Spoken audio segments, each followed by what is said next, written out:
Hi, this is Talia speaking. Today we're going to talk about the truth of carbohydrate by sharing and discussing our daily diet.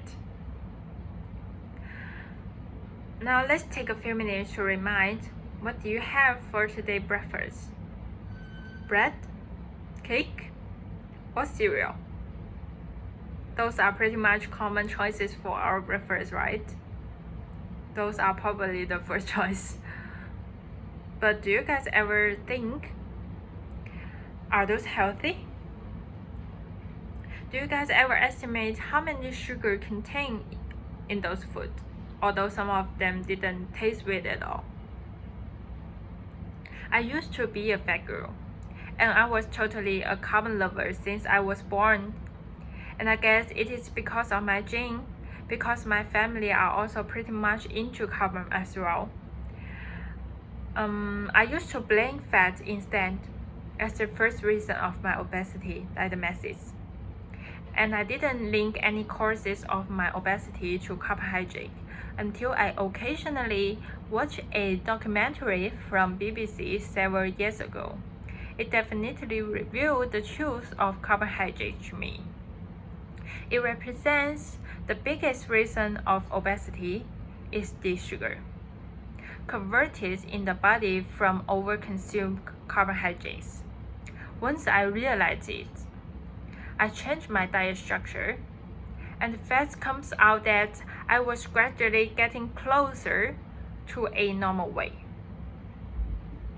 At the following, we're gonna get to know the amount of sugar contained of some daily food, and then talk about the effect of excessive carbohydrates intake on our bodies. Well, back to the first question I just gave you guys. I have a brunch with my friends in a cafe this morning. I have a muffin, a cup of bubble tea, while my friends had a baked potatoes with some cheese and some fresh strawberries. So can you guys guess, if we use sugar cubes to measure the amount of sugar in the food we ate, which one of us took in more? Do you guys already have an answer within your mind? Then I would just review it. I have 24 sugar cubes, and my friend just have the same amount of mine. Does it surprise? My friend's diet seems much more healthier than me, right? But how would the amount of sugar be the same? Which food caused these results?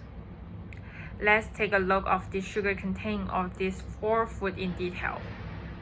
One muffin contains 11 sugar cubes.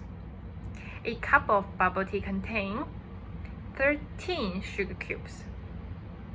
6 to 7 strawberry contains 5 sugar cubes.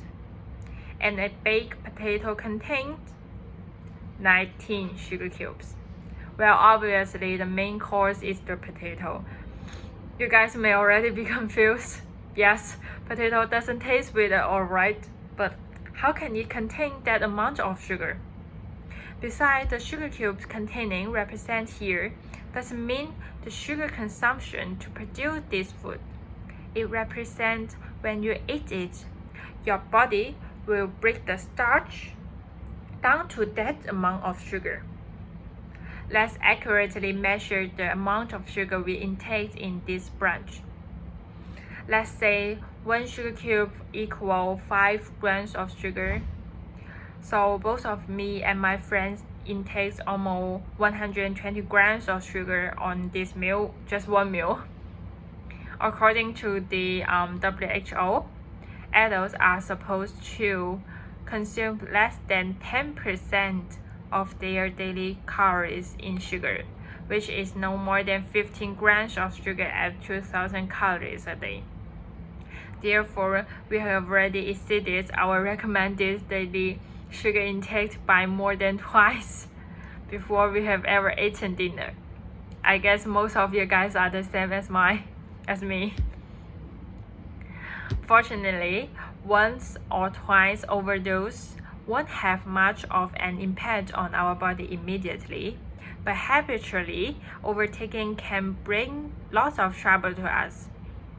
And those troubles can be concluded into two main perspectives, mentally and physically.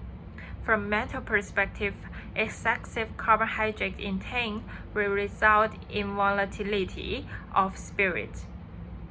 People will easily get angry, impulsive, and unhappy. Besides, the physical response include high blood pressure, heart disease, etc., as well as overweight. Today, although we talk about numerous negative effects of carbohydrate, those are based on a premise which is excessive. On the way to make an alert about excessive intake of carbohydrate, we must affirm its important role in offering energy to maintain our daily life. It has been one of the three main source of energy, human energy. We cannot live without it. So we'd better get to know the sugar content of our daily food, and let's take the components seriously. Hope we all can have a healthy carb life. Thank you.